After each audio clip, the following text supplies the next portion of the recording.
Hello friends, मैं प्रियंका गहलोत आप सभी के स्वागत करती हूँ आज की कक्षा में। आज की हमारी कक्षा पास्ट कंटिन्यूस टेंस पर आधारित है। इससे पहले जो हमने प्रेजेंट टेंस के बारे में पढ़ा था और पास्ट सिंपल के बारे में पढ़ा था, आज जो है वो पास्ट कंटिन्यूस टेंस के बारे में पढ़ेंगे, जिसको हिंदी में अपूर्ण और तात्कालिक भूतकाल भी कहते हैं। इसका जो सेंटेंस का जो स्ट्रक्चर होता है उसमें सब्जेक्ट के बाद जो है वो हेल्पिंग वर्ब जो है वो आज वर्ब आती है। इसके बाद मेन वर्ब की फोर्थ फॉर्म आती है जिसके साथ में आईएनजी आता है और उसके बाद में ऑब्जेक्ट आता है। अब पास्ट टेंस का यूज है वो कहाँ कहाँ होता है। पास्ट कंटिन्यूस टेंस का यूज जो है हम वो किस स्थिति में करते हैं। जैसे फर्स्ट आती है, पास्ट कंटिन्यूस टेंस का प्रयोग वैसे कार्यों के लिए होता है जो पास्ट में जारी थे या हो रहे थे। जो कार्य पास्ट में जारी होते हैं या चल रहे होते हैं उनके लिए हम पास्ट कंटिन्यूस टेंस का प्रयोग करते हैं, मतलब निरंतरता के लिए, जो कार्य निरंतर हो रहा हो। I was writing this book yesterday morning, they were reading a notice. वो जो है नोटिस पढ़ रहे हैं वे। जब दो एक्शंस पास्ट में एक ही समय में हो रहे हो या जारी हो तो दोनों कार्यों के लिए पास्ट कंटिन्यूस टेंस का प्रयोग होता है। जब दो कार्य है वो दोनों पास्ट में हो रहे हो, एक हो चुका हो और एक जारी हो, तो उसके लिए भी पास्ट कंटिन्यूस टेंस का प्रयोग होता है। While my mother was singing I was sleeping, means मेरी मम्मी जो है वो गाना गा रही थी और मैं सो रहा था। ये दोनों कार्य जो है वो साथ में हो रहे हैं और दोनों कंटिन्यू है। द गेट बिकम ग्रो क्रियाओं का प्रयोग पास्ट में किसी कार्य में उत्तरोत्तर वृद्धि या ह्रास का बोध कराने के लिए होता है। गेट, बिकम और ग्रो क्रियाओं का प्रयोग पास्ट में किसी कार्य में उत्तरोत्तर वृद्धि और ह्रास कराने का बोध कराने के लिए होता है। मतलब किसी कार्य जो है वो आगे बढ़ रहा है या वहीं रुका हुआ है, इसका जो है वो इसके बारे में बताने के लिए पास्ट कंटिन्यूस टेंस का भी यूज होता है। He was becoming poorer and poorer. It was getting darker and darker. इसकी एक्सरसाइज है, कुछ स्टेंस के सेंटेंसेस है, जिसमें फर्स्ट है लड़के मैच खेल रहे थे। The boys were playing a match. इसमें मेन वर्ब जो हेल्पिंग वर्ब आती है वो वाज या वर आती है। अगर प्लूरल है तो एस लगाकर और उसमें हम नाउन का जो है वो प्लूरल बनाकर वाज या वर का यूज़ करते हैं। प्लूरल के साथ वर का यूज़ करते हैं और सिंगुलर जब नाउन होती है तो उसके साथ में जो है वो वाज का यूज़ करते हैं। वह घूमने के लिए जा रहा था। He was going for a walk.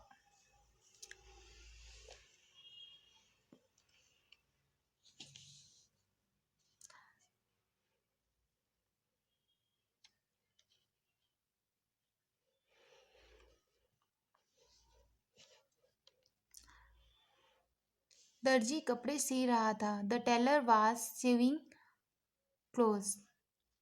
हम मोटर से यात्रा कर रहे थे। वी वर ट्रेवलिंग बाय बस। सूरज चमक रहा था। The sun was shining. Master ji हमारी उत्तर पुस्तिकाएं जांच रहे थे। The teacher was examining over answer books.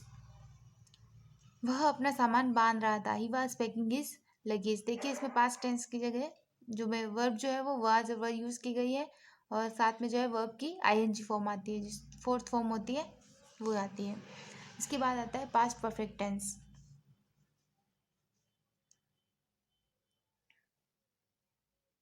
Past perfect tense, इसमें सेंटेंस का जो स्ट्रक्चर आता है उसमें सब्जेक्ट आता है। सबसे पहले सब्जेक्ट के बाद जो वर्ब आती है वो हेड आती है और हेड के साथ में मेन वर्ब की थर्ड फॉर्म आती है। उसके बाद हम ऑब्जेक्ट का यूज़ करते हैं। पास्ट परफेक्ट टेंस का यूज़ कहाँ कहाँ होता है। पास्ट में दो कार्य हुए हो और प्रथम कार्य पहले समाप्त हो गया और दूसरा कार्य बाद में समाप्त हुआ हो, इसके साथ जो है वो पास्ट परफेक्ट का यूज़ करता है। मतलब कोई कार्य जो है वो पहले फिनिश हो चुका है और दूसरा कार्य जो है वो अभी भी समाप्त हुआ हो, तो इसके लिए पास्ट परफेक्ट का यूज़ करते हैं। दूसरे बाद में समाप्त होने वाले कार्य का प्रयोग जो है उसमें सिंपल पास्ट टेंस का प्रयोग होता है और जो दूसरा कार्य हम फिनिश कर रहे होते हैं, मतलब दूसरा कार्य जो फिनिश हुआ होता है उसके लिए हम सिंपल पास्ट टेंस का यूज़ करते हैं। The crops had destroyed before it रेन्ड। उससे पहले की बरसात। The crops had destroyed before it rain. फसल जो है वो बरसात आने से पहले जो है वो नष्ट हो चुकी थी। The bell had rang before I reach the school. और मैं स्कूल पहुंचा उससे पहले जो है वो बारिश आ चुकी थी।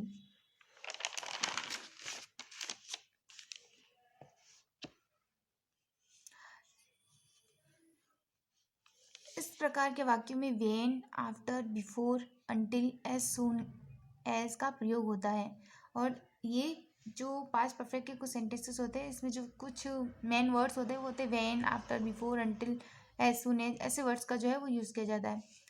नेक्स्ट रूल है पास्ट परफेक्ट टेंस का प्रयोग I wish, we wish, he wishes, they wish, as if, as though etcetera के बाद काल्पनिक तथ्यों का वर्णन करने के लिए होता है। जो काल्पनिक होते हैं सेंटेंसेस कुछ, उनके लिए भी जो है वो पास्ट परफेक्ट टेंस का यूज होता है। She wishes, she had been born in 1948, she talks to me as if she had come from the film industry. Past perfect tense का प्रयोग पास्ट के काल्पनिक तथ्यों का वर्णन करने के लिए होता है।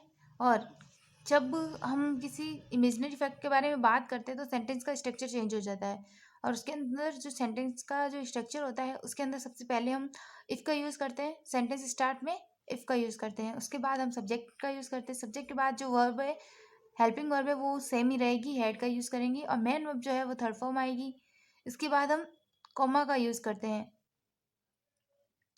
और सेकेंड सब्जेक्ट का यूज़ करते हैं। उसके बाद जो है वो एक मॉडल का यूज़ करते हैं। वुड, कुड या माइट में से जो भी जो है वो नाउन के अकॉर्डिंग जो है हम ये यूज़ करते हैं मॉडल। उसके बाद हैव का यूज़ करते हैं और वर्ब की third form plus object. Example देखो, if the police had come, इस पर फर्स्ट नाउन आई हुई है, इसके बाद में हैड का यूज़ किया गया, वर्ब की थर्ड फॉर्म है। और लिटिल बिफोर द क्रिमिनल जो सेकेंड नाउन है, would not have gone away, और इसके साथ में हैव का यूज़ किया गया और थर्ड फॉर्म का यूज़ किया गोन अवे।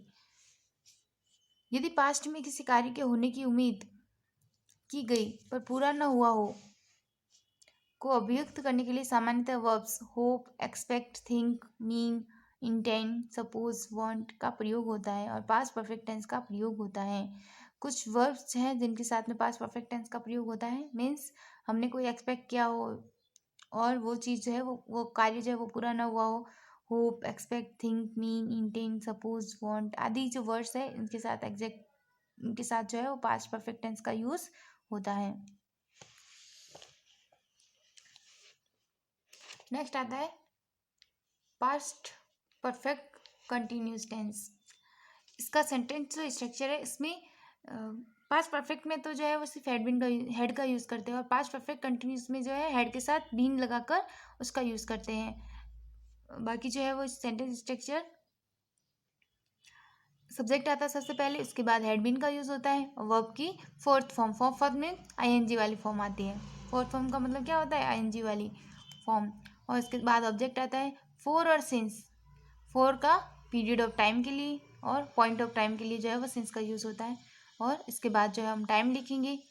अब इस पास्ट परफेक्ट कंटिन्यूस टेंस का यूज कहाँ होता है? ये तो इसका फर्स्ट यूज तो होता है डायरेक्ट इनडायरेक्ट में past perfect tense continuous tense का यूज करते हैं। इसके बाद सेकंड यूज आता है पास्ट परफेक्ट कंटिन्यूस टेंस का प्रयोग वैसे एक्शंस के लिए होता है जो किसी निर्दिष्ट समय से पास्ट में जारी अर्थात चल रहे हो। मतलब जो कार्य पास्ट के अंदर चल रहे हो उसके लिए जो है वो पास्ट परफेक्ट टेंस का use past perfect continuous tense का यूज करते हैं।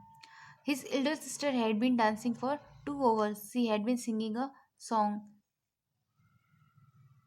उसकी बड़ी बहन जो है वो 2 घंटे से नाच रही है और she had been singing a song और वो गाना गा रही थी। इसके कुछ एग्जाम्पल है पास्ट परफेक्ट टेंस के।